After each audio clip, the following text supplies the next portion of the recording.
se niega a aceptar que también la etapa de la vida en pareja es un proceso de desarrollo, es un crecimiento. Digo, es un proceso, es un crecimiento, no es igual siempre. Una queja constante es, ¿por qué no es como al principio? Ay, porque por suerte no puede ser como al principio. Así es. Y creer que elegir la pareja, lo que yo siempre he discutido, Ernesto, que la pareja se escoge en un momento en el que tenemos que decidir muchas cosas en la vida y además tienes que aventarte a escoger sin equivocarte, porque si no, chin chin, ahí te quedas. Qué difícil, ¿no? El momento de la decisión de la pareja.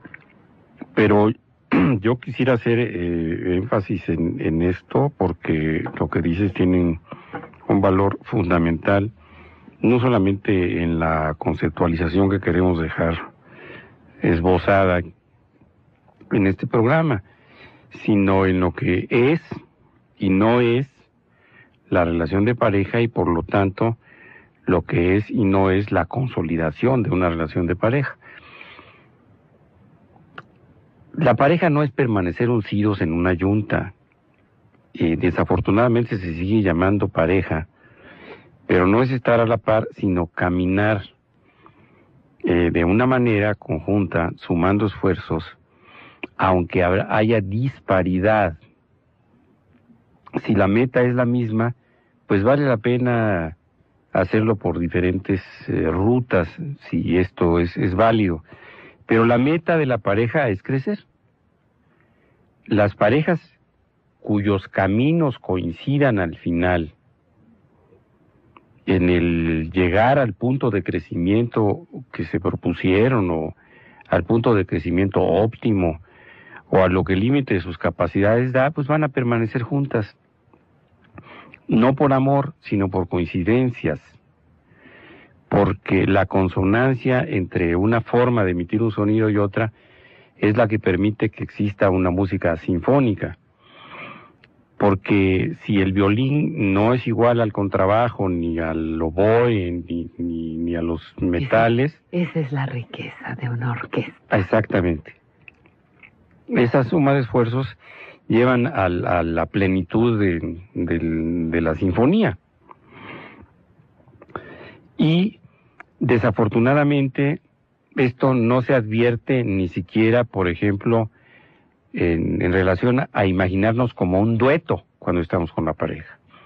Hay uno que hace la primera y otro que hace la segunda voz. No quiere decir que el de la segunda voz sea menos. Es un tono distinto. Chalín Cámara no es menos que Guti Cárdenas cantando. Los dos, pues Augusto Cárdenas Pinelo era el compositor de la música y de la letra, pero en la interpretación tan importantes uno como otro. Lupe y Raúl, Paz y ¿cómo se llamaba la otra de las hermanas Águila?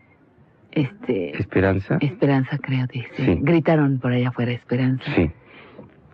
El dueto fantasma, no lo puedes olvidar. Tampoco, a veces te cuesta trabajo saber quién es Benny y quién es Lalo cuando están cantando.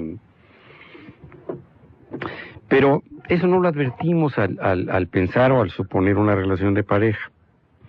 Por eso se lo quiero plantear a muchos que nos escuchan en el macro.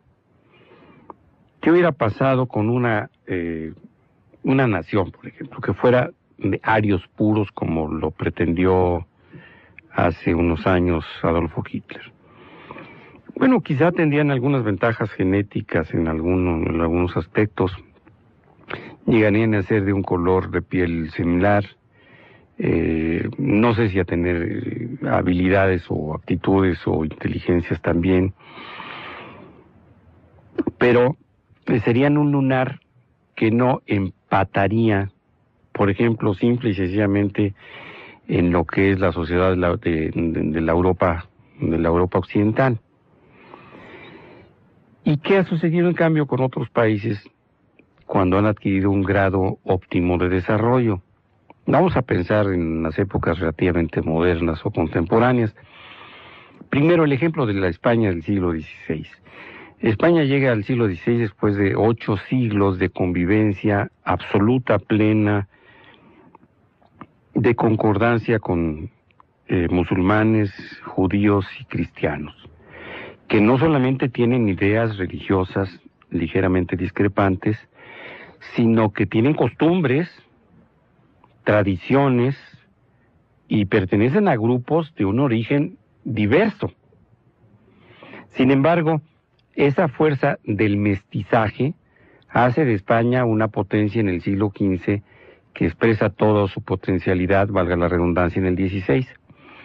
Gracias a eso, a ese intercambio de racial, incluso, pues en el solo ejemplo del descubridor Cristóbal Colón, que era genovés de origen, pero que era judío de raza, un judío converso, que gracias al impulso o al patronato o el matronato de Isabel la Católica o Chabela la Fanática, según lo quiera usted ver, bueno, concibe una hazaña que quizá es la más importante, la que marca los finales del siglo XV. ¿Y qué sucede con los Estados Unidos de Norteamérica? Bueno, se vuelven una potencia no porque se hayan quedado como los cuáqueros o los que llegan a las playas de lo que hoy es un territorio norteamericano, como ingleses o como holandeses, e intentan marginarse de los grupos indígenas o los masacran, y llegan después españoles y franceses al sur de lo que ahora son los territorios norteamericanos, y masacrando y haciendo a un lado los grupos indígenas, conquistan el oeste norteamericano, le quitan la mitad del territorio a México y entonces empiezan como potencia. Si no vemos, o si lo vemos con el afán histórico crítico, pues diríamos que eso fue una degradación en cuanto a los territorios, en cuanto a las razas originales de América del Norte. Pero si lo vemos en su consecución final, bueno, se convierte en una potencia gracias a la mentalidad de judíos conversos, de italianos, de polacos, de húngaros, de irlandeses, de católicos, de protestantes, y luego migraciones de coreanos, de chinos, de mesoamericanos, de mexicanos, de negros, y sucede que el imperio por antonomasia del siglo XX, bueno, pues es un imperio mestizo, que crece, entre otras cosas, porque crecen sus razas. Si vemos y contemplamos un poquito más a nuestro nivel de comprensión, a un pueblo latinoamericano como es el de Cuba, que es el último país que se desprende de la tutela del imperio de la corona española hasta 1898. Entonces vamos a ver cómo ese país que depredó a los indígenas, pero que mezcló a los españoles con los negros, y que da origen a un criollismo quizá el más marcado de América Latina, pues hoy tiene los más altos niveles de salud y de educación de toda América Latina. Y la raza como tal, o si hablamos de la cubanidad o el cubanismo, o cómo es un cubano el día de hoy, bueno, es una hermosísima mezcla que conforma ahora un patrón que no fue parejo en su origen. A doña Celia se llama rareza del siglo. Sí, chica, yo nunca había escuchado esto y parece que está hecho con la matancela. Entonces parece es de la primera época. Pues fíjate, es de la época de Pirles. Sí, ya tiene unas cuantas 24 horas, entonces... Tiene unas cuantas 24 horas. Así es. Pero rarezas de siglo son las parejas que culminan su relación de manera veraz, no de manera veraz, sino verazmente unidos. Porque se puede llegar a los 50 o los 60 años perfectamente separados. Perfectamente separados, sí. Y viviendo en soledad en compañía o viviendo un pequeño infierno, cuando menos para alguno de los dos, si es que no es para los dos. Entonces, tenemos que pensar dentro del micro y el macro, qué es lo que hace que la unión de seres humanos en cualquier aspecto, no solamente en la relación de pareja, progrese. Por ejemplo, una sociedad. En una sociedad mercantil,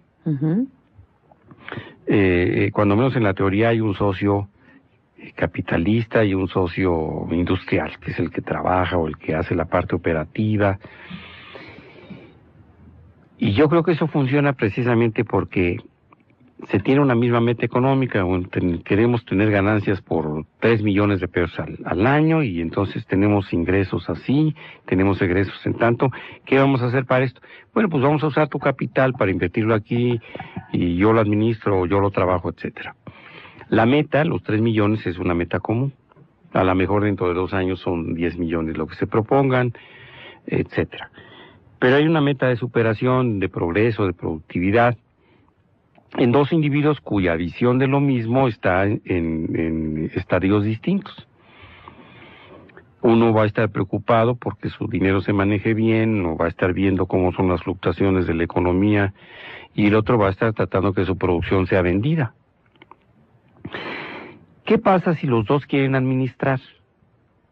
O los dos quieren estar en el área operativa. Pues va a haber una competencia que puede ser leal o que puede ser desleal, pero que va a terminar con la sociedad mercantil muy pronto.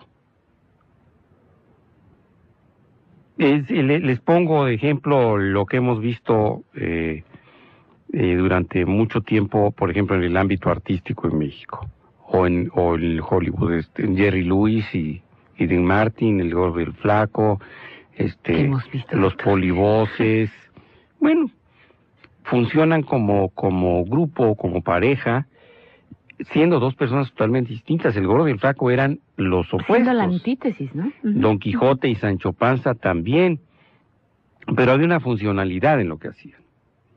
El momento en que el Gordo quiere trabajar solo, pues no le va a ir tan bien como cuando estaba trabajando con el Flaco. Esto es, no se necesita ya en los seres humanos las analogías. No es mejor un pueblo que se haya mantenido puro. Puede ser, por ejemplo, en el caso de los pueblos semíticos, los árabes, los descendientes de Sem, pues los pueblos árabes, el pueblo judío, sí se han tratado de mantener de alguna manera aislados del contexto, y esto no quiere decir que sean mejores o peores. ¿Qué tantos beneficios les ha traído? No lo sé, pero no son pueblos cuyo progreso independiente se haya visto manifiesto, excepto porque son grandes productores de petróleo. Y en el caso de Israel, porque es un estado que se conforma después de 1945, pero con una fusión de judíos europeos con judíos árabes que están en Palestina, etcétera. Y la afluencia mayor de la productividad de Israel no está dentro del territorio israelita, sino está en los Estados Unidos y en Europa. Viendo esos pequeños ejemplos, tenemos que reflexionar en el caso de la pareja, ¿qué onda? Casamos un zapoteca con otra zapoteca y los dejamos en el territorio zapoteca para que hagan urnas zapotecas como las que se hacían en Monte Albán. O los mezclamos con un mixteco y evolucionamos un poquito y los dejamos haciendo sombreros en Tehuacán. O perritos bailarines en Colima, digo. También, pero se puede pensar en un pequeño cambio. Bueno, ya, la Moglia, dime. ¿Buscamos iguales o no buscamos iguales? Hace yo creo que 3 no. horas que te estoy preguntando creo que no. Lo mismo. Y es precisamente a lo que yo quisiera empezar a llegar como conclusión.